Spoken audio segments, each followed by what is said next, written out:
Muchas gracias, Miguel. En primer lugar, muchas gracias a Miguel, a Richard por la invitación. Gracias a Editorial Planeta. Yo quisiera contarles un poco cuál ha sido la historia detrás de este libro que espero puedan leerlo y me lo puedan comentar. Hace aproximadamente unos 4 años me tocó fundar sobre la base de la Asociación Peruana de Promotores de Mercado de Capitales, Procapitales, el Instituto Invertir. Habíamos fundado en 2001 Procapitales porque el mercado de capitales peruano estaba renaciendo. Estaba renaciendo básicamente sobre la base de la estabilidad macroeconómica, del crecimiento evidentemente, pero también de la reforma del sistema privado de pensiones. Las AFPs empezaban a acumular activos importantes. Por eso fundamos Procapitales y con el transcurrir del tiempo empezamos a promover los fondos de Venture Capital, y cuando empezamos a promover los fondos de Venture Capital empezamos a darnos cuenta que no habían suficientes empresas, en realidad, aparte de no haber gestores de fondos que poco a poco fueron apareciendo a través de un programa, con el apoyo en parte parcial de un programa financiado por el BID. Empezamos a darnos cuenta que no solo era un problema de gestores de fondos, sino también, una vez más, de empresas capaces de acceder a estos fondos con el profesionalismo que se requiere, ¿no? No solo se requiere evidentemente un buen negocio, sino también un buen gobierno corporativo para captar fondos de Venture Capital. Y seguimos bajando y seguimos viendo que, había un problema por este lado, pero sin embargo que lo que más impacto tenía sobre el desarrollo del país estaba más abajo aún.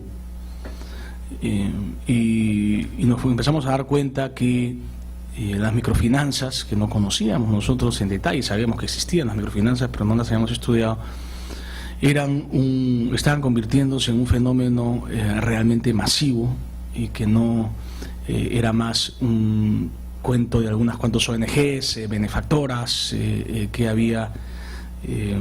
están haciendo un trabajo, digamos, de una suerte de filantropía para contribuir con el desarrollo de la microempresa.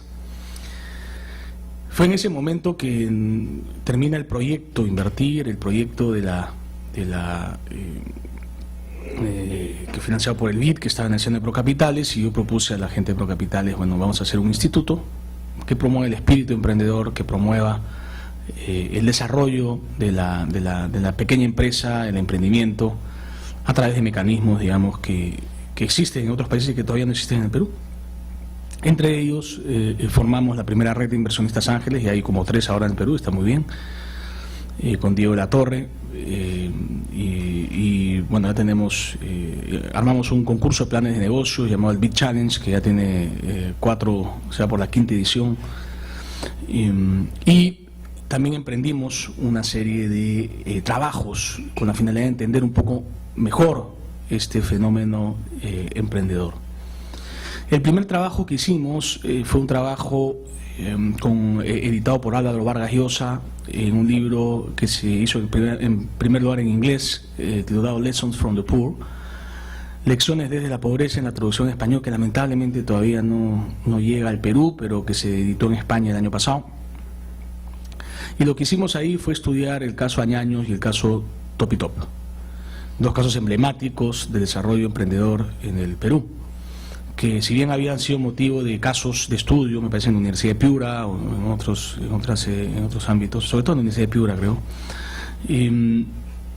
no había salido a la luz en una publicación, y además con una óptica un poco de economía política, ¿no? Porque la idea, evidentemente, del libro de Álvaro, editado por Álvaro, con historias de otros países en África, en otros en América Latina, en Asia, es mostrar cómo, contra lo que nos habían enseñado muchos en la universidad, porque los que estudiamos en los 80 nos enseñaban la economía de manera distinta, sí es posible salir de la pobreza haciendo empresa, sí es posible hacerse rico en una economía de mercado empezando con prácticamente 0 capital, sí es posible con una apertura del mercado que se dinamice la industria, No era pues cierto que se necesitaba una protección para la industria naciente, como nos enseñaban pues los cepalinos en los 50s, ¿no? O que, bueno, ya cuando se hizo más radical la cosa, la teoría de la dependencia, que la relación con los países más grandes inequívocamente nos iba a llevar a que nos extraigan excedentes y a empobrecernos más. Todo lo contrario, ¿no? Lo que nos muestra, y mi viraje personal, digamos, hacia el liberalismo clásico, ha sido el producto de toda esta experiencia de observar, y no digamos, de educación familiar, que fue básicamente de izquierda, sino de esta experiencia, este contraste permanente entre el estudio de la teoría económica y el estudio de los hechos, de las investigaciones empíricas. De manera tal que cuando enfrentamos este reto de escribir los casos dañados Top y Top, nos fue muy fácil, digamos, darle un cuerpo de lecciones generalizables, ¿no? Como ustedes saben, el caso Top y Top empezó con un niño que vino de Huancavelica a lavar carros al Mercado Central de Lima cuando tenía 13 años. Este niño llamado Aquilino Flores era muy avispado, y hubo un cliente de estos que se hacían lavar el carro por este niño, que lo vio muy inteligente, muy movido, y le da unos 10 polos para que venda en el mercado. Aquilino los vendió en un día, y el señor no lo podía creer, y le siguió proveyendo de polos. Aquilino se convierte de adolescente en un comerciante, como cualquier otro, en el Mercado Central. Poco a poco sus hermanos se integran al negocio, tienen un puesto en el Mercado Central. Se dan cuenta, Aquilino y él me lo ha dicho en la entrevista que le hice, tiene pues una vocación de marquetero, ¿no? Porque su estudio de mercado consistía en pararse junto a la señora y preguntarles a las señoras de los puestos, bueno, qué cosa les gustaba a los clientes. Se da cuenta que le gustaban los estampados en esa época, entonces manda a estampar polos. Y empieza así el proceso, poco a poco, a convertirse de un comerciante a un productor, ¿no? Y pasa por evidentemente muchas historias, muchas anécdotas, pero al final termina siendo pues el empresario exportador de confecciones más importante del Perú, ¿no? Yo calculo tener por lo menos unos 250 millones de dólares de facturación al año, porque no solo está en el Perú, está en otros lados, ha entrado a retail con sus tiendas, y sigue conservando pues la humildad. Ustedes lo ven a Aquilino sentado aquí, no pueden creer que este personaje tan tímido haya podido hacer semejante industria. Si ustedes van a la tienda, a la fábrica de Top y Top, es impresionante, pues, ¿no? O sea, ha sido un vitral donde uno puede ver 2.000 personas trabajando simultáneamente, ¿no? De un pantallazo. Es sumamente impresionante. La segunda historia que trabajé fue la de el caso Añaños, ¿no? Y como ustedes saben, este caso también es emblemático para el Perú, para la economía política del Perú en realidad, porque empieza en Ayacucho en el año 88, cuando ahí estaba después el terrorismo, y es un producto del terrorismo básicamente. Es paradójico, pero es así, ¿no? Porque los camiones de Inca Kola y Coca-Cola no podían ir pues a Ayacucho, por eso les abre la oportunidad de hacer una gaseosa, porque no había gaseosa para la gente de Ayacucho, en botellas de cerveza usadas, ¿no? Y debidamente desinfectadas, pero usadas. Así empieza Cola Real, ¿no? Y Cola Real se empieza a vender, se empieza a fabricar en el garaje de la casa de los Añaños. Y empiezan con un sistema de distribución innovativo, ¿no? Que es un sistema de distribución barato, es más informal. Ustedes no ven camiones de AG Group como camiones de Coca-Cola, porque es muy caro, ¿no? Entonces, bajo costo, y entran pues a lo que Prajalad llamaba el negocio con la base de la pirámide.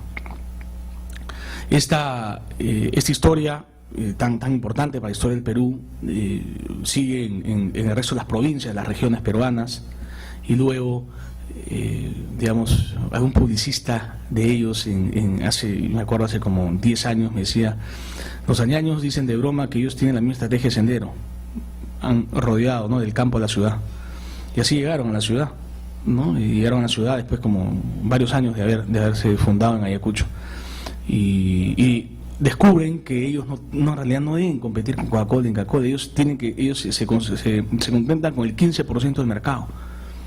porque es otro público, el público que no podía comprar gaseosas antes y que ahora sí puede comprar gaseosas, gracias a este nuevo producto de bajo costo que es Cola Real, ahora Big Cola en los formatos grandes, y que lo que tenían que hacer, más que seguirse sacando el mercado peruano, es internacionalizarse.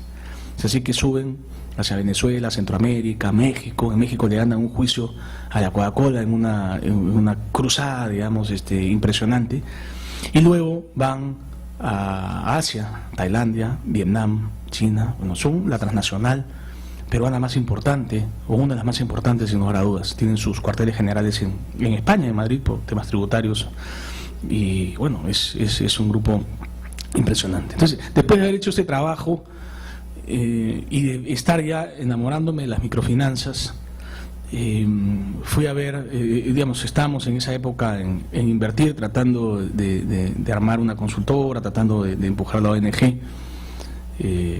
Como buenos emprendedores fracasamos también un par de veces, cosa que nos enseñó mucho. Y en uno de estos desayunos que armamos de invertir, Oscar Rivera me dijo: Daniel, tú no sabes la cantidad de historias que hay, de gente que me busca, de gente que tiene esta inquietud de manifestarse ante nosotros, porque empezaron vendiendo sobre un plástico azul y ahora están consolidados como empresarios pequeños, pero solventes, y tienen un nivel de vida adecuado y nos agradecen el apoyo que les hemos dado, etcétera, etcétera.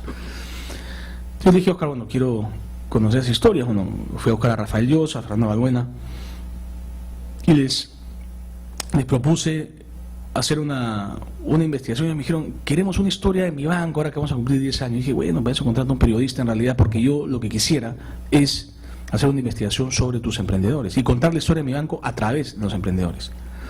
Mariana Rodríguez, que yo estaba en esa época en la UPC, que es la hija de Daniel Rodríguez Hoy, de uno de los fundadores más importantes de Acción Comunitaria del Perú, que fue la que fundó mi banco, me apoyó junto con mi banco en la investigación, y entrevistamos como cerca de 50 casos. La verdad, yo habría entrevistado la mitad, porque ya después al final mi asistente empezó a hacerlo, porque ya sabía cómo hacerlo. Y porque cuando empezamos las entrevistas, yo de frente empezaba diciendo: ¿cómo comenzó usted? Y lo que comenzaban ellos a contarnos, evidentemente no era la historia del negocio, la historia de su vida. No era, no nos hablaban pues de ratios ni de rotación de inventarios, no, nos hablaban de su vida. Y eso fue lo que más nos impresionó: conocer la vida de gente que había llegado a Lima, todos inmigrantes, y no hicimos ni siquiera, no escogimos, por ahí algunos, 2 o 3 de Lima, pero la mayoría de inmigrantes o hijos de inmigrantes, evidentemente, de la sierra o de la selva. Y ellos contaban pues la historia de su vida de manera muy emotiva, y algunos casos como la de Yolanda, la reina de Choco, se nos ponían a llorar, y era una cosa muy... Empezó a ser una experiencia de vida también para mí, ¿no?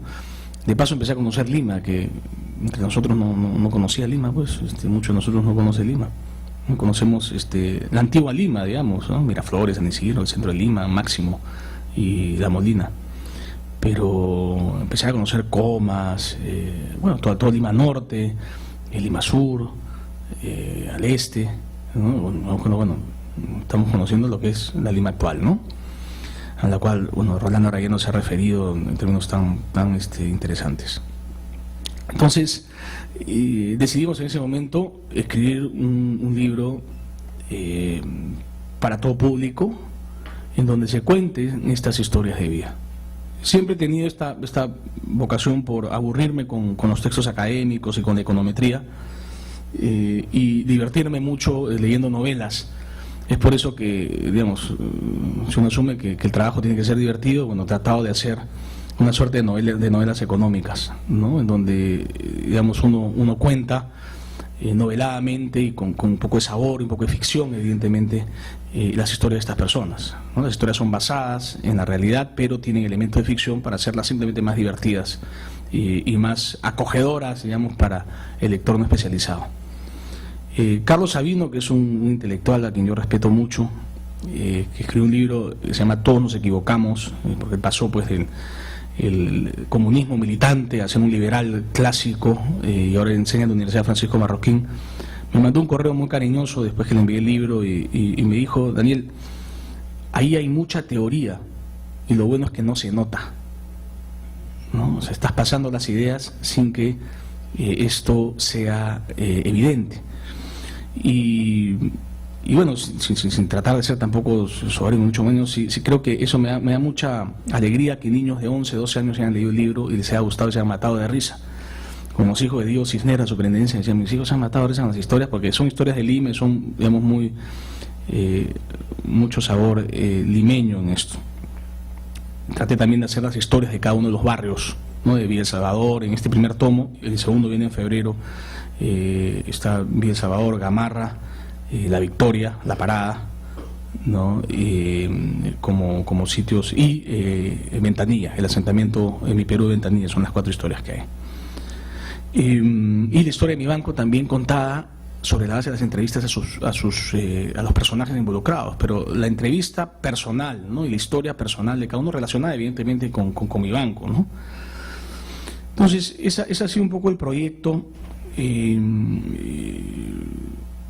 Ha tenido felizmente acogida, ¿no? Y lo que sí quisiera terminar es señalando qué cosas lo que yo considero que puede generar un proyecto de investigación académica, ¿no? Y lo comentaba con Richard Hueco hace un par de meses cuando lo fui a visitar a su oficina para estar con este tema, embalado con el tema de las microfinanzas, y todavía no me había ganado el bichito político.